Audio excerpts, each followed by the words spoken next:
The Little Prince, written and illustrated by Antoine de Saint-Exupery, translated from the French by Catherine Woods. Over the past century, the thrill of flying has inspired some to perform remarkable feats of daring. For others, their desire to soar into the skies led to dramatic leaps in technology.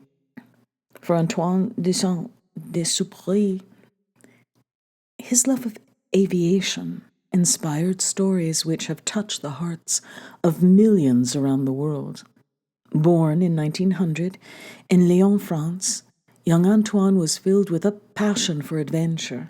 When he failed an entrance exam for the Naval Academy, his interest in aviation took hold. He joined the French Army Air Force in 1921, where he first learned to fly a plane. 5 years later, he would leave the military in order to begin flying airmail between remote settlements in the Sahara Desert.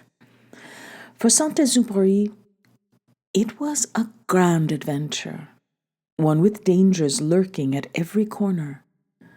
Flying his open cockpit biplane, Saint-Exupéry had to fight the desert's swirling sandstorms. Worse still, he ran the risk of being shot at by unfriendly tribesmen below. Saint-Exupéry couldn't have been more thrilled. Soaring across the Sahara inspired him to spend his nights writing about his love affair with flying. When World War II broke out, Saint-Exupéry rejoined the French Air Force. After Nazi troops overtook France in 1940, Saint-Exupéry fled to the United States. He had hoped to join the U.S. war effort as a fighter pilot, but was dismissed because of his age. To console himself, he drew upon his experiences over the Saharan desert to write and illustrate what would become his most famous book, The Little Prince, 1943. Mystical and enchanting, this small book has fascinated both children and adults for decades. In the book, a pilot is stranded in the midst of the Sahara, where he meets a tiny prince from another world, traveling the universe in order to understand life. In the book, the little prince discovers the true meaning of life. At the end of his conversation with the little prince, the aviator manages to fix his plane, and both he and the little prince continue on their journeys. Shortly after completing the book, Saint-Exupéry finally got his wish. He returned to North Africa to fly a warplane for his country. On July 31st, 1944, Saint-Exupéry took off on a mission. Sadly, he was never heard from again. To Leon Worth, I ask the indulgence of the children who may read this book for dedicating it to a grown-up. I have a serious reason. He is the best friend I have in the world. I have another reason. This grown-up understands everything, even books about children. I have a third reason. He lives in France where he is hungry and cold. He needs cheering up. If all these reasons are not enough, I will dedicate the book to the child from whom this grown-up grew. All grown-ups were once children, although few of them remember it, and so I correct my dedication. To Leon Worth, when he was a little boy. Chapter 1. Once, when I was 6 years old, I saw a magnificent picture in a book called True Stories from Nature about the primeval forest. It was a picture of a boa constrictor in the act of swallowing an animal. Here's a copy of the drawing. In the book, it said, boa constrictors swallow their prey whole without chewing it. After that, they are not able to move, and they sleep through the 6 months that they need for digestion. I pondered deeply then over the adventures of the jungle, and after some work with a colored pencil, I succeeded in making my first drawing. My drawing number 1. It looks something like this. I showed my masterpiece to the grown-ups and asked whether the drawing frightened them. But they answered, "Frightened? Why should anyone be frightened by a hat?" My drawing was not a picture of a hat. It was a picture of a boa constrictor digesting an elephant. But since the grown-ups were unable to understand it, I made another drawing. I drew the inside of a boa constrictor so that the grown-ups could see it clearly. They always need to have things explained. My drawing number 2 looked like this. The grown-ups' response this time was to advise me to lay aside my drawings of boa constrictors, whether from the inside or the outside, and devote myself instead to geography, history, arithmetic, and grammar. That is why, at the age of 6, I gave up what might have been a magnificent career as a painter. I had been disheartened by the failure of my drawing number 1 and my drawing number 2. Grown-ups never understand anything by themselves, and it is tiresome for children to always and forever be explaining things to them.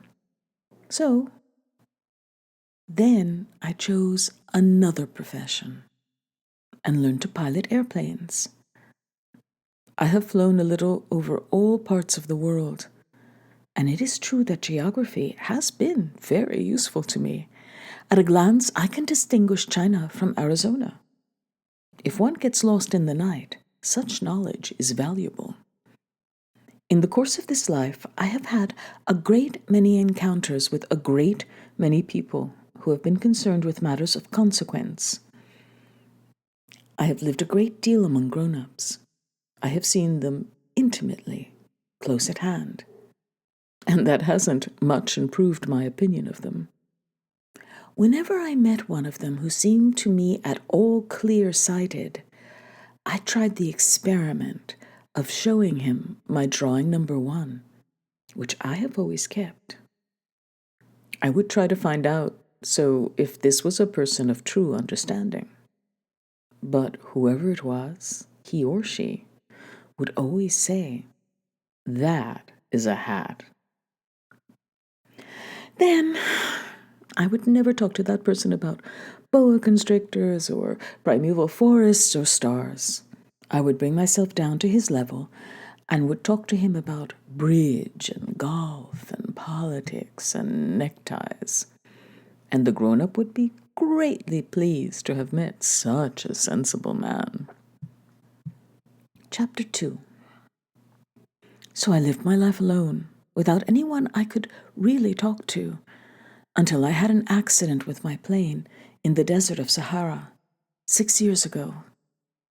Something was broken in my engine, and as I had with me neither a mechanic nor any passengers, I set myself to attempt the difficult repairs all alone. It was a question of life or death for me. I had scarcely enough drinking water to last a week. The first night, then, I went to sleep on the sand, 1,000 miles from any human habitation. I was more isolated than a shipwrecked sailor on a raft in the middle of the ocean. Thus, you can imagine my amazement at sunrise when I was awakened by an odd little voice. It said, "If you please, draw me a sheep." What? Draw me a sheep. I jumped to my feet, completely thunderstruck.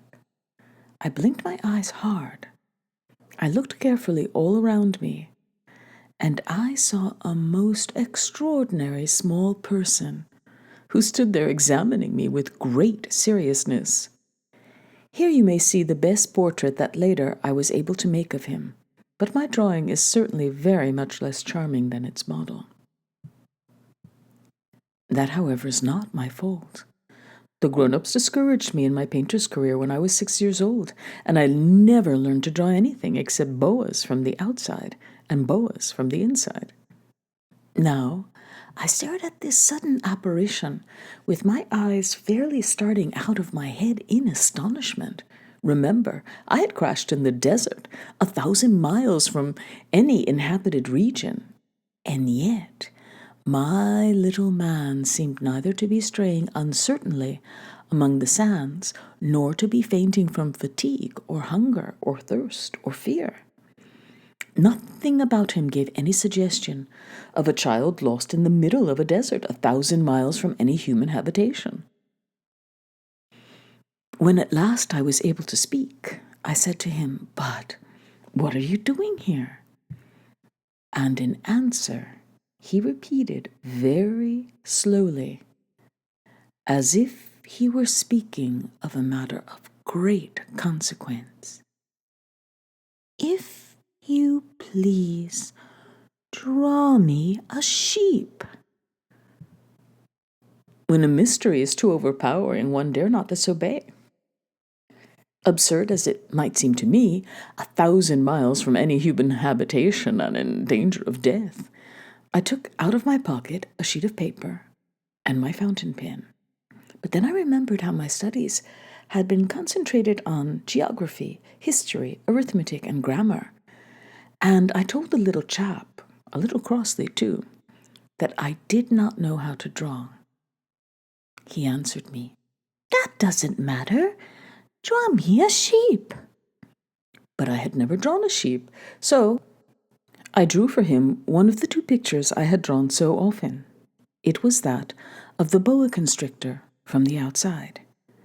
And I was astounded to hear the little fellow greet it with, "No, no, no. I do not want an elephant inside a boa constrictor. A boa constrictor is a very dangerous creature, and an elephant is very cumbersome. Where I live, everything is very small. What I need is a sheep. Draw me a sheep." So then I made a drawing. He looked at it carefully. Then he said, "No, this sheep is already very sickly. Make me another." So I made another drawing. My friend smiled gently and indulgently. "You see for yourself," he said, "that this is not a sheep. This is a ram. It has horns." So then I did my drawing over once more. But it was rejected too, just like the others. "This one is too old. I want a sheep that will live a long time." By this time, my patience was exhausted because I was in a hurry to start taking my engine apart. So I tossed off this drawing, and I threw out an explanation with it. "This is only his box. The sheep you asked for is inside." I was very surprised to see a light break over the face of my young judge. "That is exactly the way I wanted it. Do you think the sheep will have to have a great deal of grass?" "Why?" "Because where I live, everything is very small." "There will surely be enough grass for him," I said. "It is a very small sheep that I have given you." He bent his head over the drawing. "Not so small that... Look, he has gone to sleep." And that is how I made the acquaintance of the little prince. Chapter 3. It took me a long time to learn where he came from. The little prince, who asked me so many questions, never seemed to hear the ones I asked him. It was from words dropped by chance, little by little, everything was revealed to me. The first time he saw my airplane, for instance. I shall not draw my airplane. That would be much too complicated for me. He asked me, "What is that object?" "That is not an object. It flies. It is an airplane. It is my airplane." And I was proud to have him learn that I could fly. He cried out then, "What? You drop from the sky?" "Yes.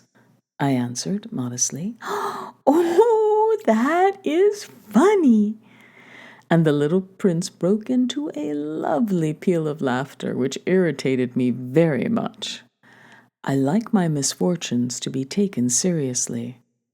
Then he added, "So you too come from the sky. Which is your planet?" At that moment, I caught a gleam of light in the impenetrable mystery of his presence, and I demanded abruptly, "Do you come from another planet?" But he did not reply. He tossed his head gently without taking his eyes from my plane. "It is true that you can't have come from very far away." And he sank into a reverie, which lasted a long time. Then, taking my sheep out of his pocket, he buried himself in the contemplation of his treasure. You can imagine how my curiosity was aroused by this half-confidence about the other planets. I made a great effort, therefore, to find out more on this subject. "My little man, where do you come from? What is this where I live of which you speak? Where do you want to take your sheep?" After reflective silence, he answered, "The thing that is so good about the box you have given me is that at night he can use it as his house." "That is so, and if you are good, I will give you a string too, so that you can tie him during the day, and a post to tie him to." But the little prince seemed shocked by this offer. "Tie him? What a queer idea!" "But if you don't tie him," I said, "he'll wander off somewhere and get lost." My friend broke into another peal of laughter. "But where do you think he would go?" "Anywhere, straight ahead of him." Then the little prince said earnestly, "That doesn't matter. Where I live, everything is so small." And, with perhaps a hint of sadness, he added, "Straight ahead of him, nobody can go very far." Chapter 4. I had thus learned a second fact of great importance. This was that the planet the little prince came from was scarcely any larger than a house. But that did not really surprise me much. I knew very well that in addition to the great planets, such as the Earth, Jupiter, Mars, Venus, to which we have given names, there are also hundreds of others, some of which are so small that one has a hard time seeing them through the telescope. When an astronomer discovers one of these, he does not give it a name, but only a number. He might call it, for example, Asteroid 325. I have serious reason to believe that the planet from which the little prince came is the asteroid known as B612. This asteroid has only once been seen through the telescope. That was by a Turkish astronomer in 1909. On making his discovery, the astronomer had presented it to the International Astronomical Congress in a great demonstration. But he was in Turkish costume, and so nobody would believe what he said. Grown-ups are like that. Fortunately, however, for the reputation of asteroid B612, a Turkish dictator made a law that his subjects, under pain of death, should change to European costume. So in 1920, the astronomer gave his demonstration all over again, dressed with impressive style and elegance, and this time, everybody accepted his report. I have told you these details about the asteroid and made a note of its number for you. It is on account of the grown-ups and their ways. When you tell them that you have made a new friend, they never ask you any questions about essential matters. They never say to you, "What does his voice sound like? What games does he love best? Does he collect butterflies?" Instead, they demand, "How old is he? How many brothers has he? How much does he weigh? How much money does his father make?" Only from these figures do they think they have learned anything about him. If you were to say to grown-ups, I saw a beautiful house made of rosy brick with geraniums in the windows and doves on the roof, they would not be able to get any idea of that house at all. You would have to say to them, I saw a house that cost $20,000. Then they would exclaim, oh, what a pretty house that is. Just so. You might say to them, the proof that the little prince existed is that he was charming and that he laughed and that he was looking for a sheep. If anybody wants a sheep, that is proof that he exists. And what good would it do to tell them that? They would shrug their shoulders and treat you like a child. But if you said to them, the planet he came from is Asteroid B612, then they would be convinced and leave you in peace from their questions. They are like that. One must not hold it against them. Children should always show great forbearance toward grown-up people. But certainly, for us who understand life, figures are a matter of indifference. I should have liked to begin the story in the fashion of the fairy tales. I should have liked to say, once upon a time there was a little prince who lived on a planet that was scarcely any bigger than himself, and who had a need of sheep. To those who understand life, that would have given a much greater air of truth to my story. For I do not want anyone to read my book carelessly. I have suffered too much grief in setting down these memories. 6 years have already passed since my friend went away from me with his sheep. If I try to describe him here, it is to make sure that I shall not forget him. To forget a friend is sad.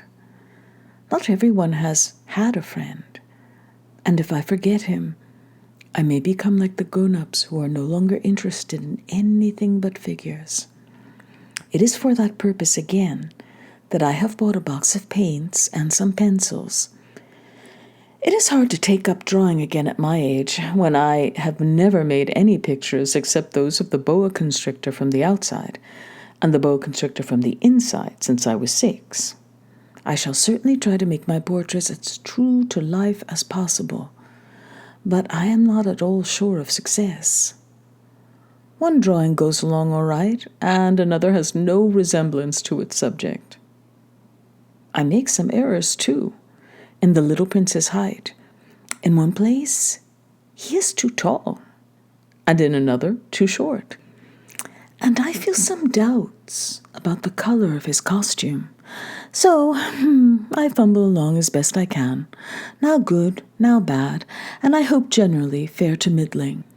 In certain more important details, I shall make mistakes also, but that is something that will not be my fault. My friend never explained anything to me. He thought perhaps that I was like himself, but I, alas, do not know how to see sheep through the walls of boxes. Perhaps I am a little like the grown-ups. I have had to grow old.